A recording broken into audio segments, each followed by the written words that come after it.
Les législatives allemandes se concluent par une victoire des conservateurs de la CDU avec plus de 28% des voix.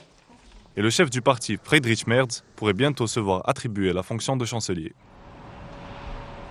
Cependant, comme les sondages l'annonçaient, l'Alternative pour l'Allemagne, l'AfD, principal parti d'extrême droite faisant l'apologie de l'islamophobie et surfant sur une vague de sympathie qui s'empare d'une partie de l'Europe, a réalisé une percée avec un score historique de plus de 20%.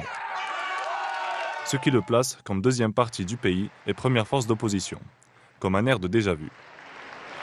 En effet, avec 152 sièges au Bundestag, l'AfD réussit le double du précédent scrutin de 2021. En quelque sorte, sous l'effet de la chef du parti, Alice Weidel, largement soutenue par des membres du gouvernement américain, notamment le vice-président J.D. Vance et le conseiller du président Elon Musk. Alice Weidel fait part de ses prochaines ambitions qui seraient de dépasser le parti conservateur et d'obtenir un mandat de gouvernement lors des prochaines législatives de 2029. La menace d'une extrême droite triomphante en Allemagne est à prendre au sérieux selon les observateurs. D'autant plus que le discours populiste qu'elle propose aux ouvriers en temps de crise économique sévère que connaît la première puissance européenne trouve des oreilles attentives.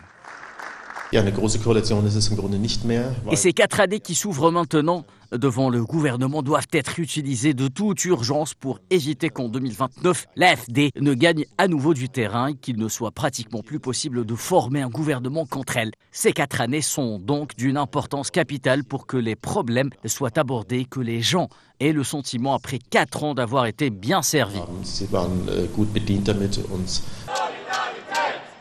La montée fulgurante de l'extrême droite en Allemagne et en Europe suscite des inquiétudes quant à la résurgence d'idéaux fascistes et extrémistes. Des centaines de personnes ont manifesté contre l'extrême droite et Alice Weidel, la chef du parti allemand, dans le village suisse où elle habite. Alors ça s'est très bien passé.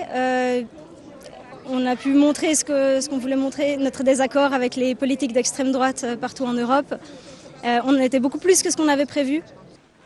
Pour contrer l'ascension de l'extrême droite, le chef des conservateurs allemands, vainqueur des législatives, Friedrich Merz, a annoncé vouloir former une coalition pour gouverner avec les sociaux-démocrates, arrivés 3e du scrutin. Avec les mandats des sociaux-démocrates qui totalisent 120 députés, nous sommes bien sûr en mesure de former un gouvernement, une coalition noire et rouge avec 328 mandats sur 630 et c'est exactement ce que nous voulons.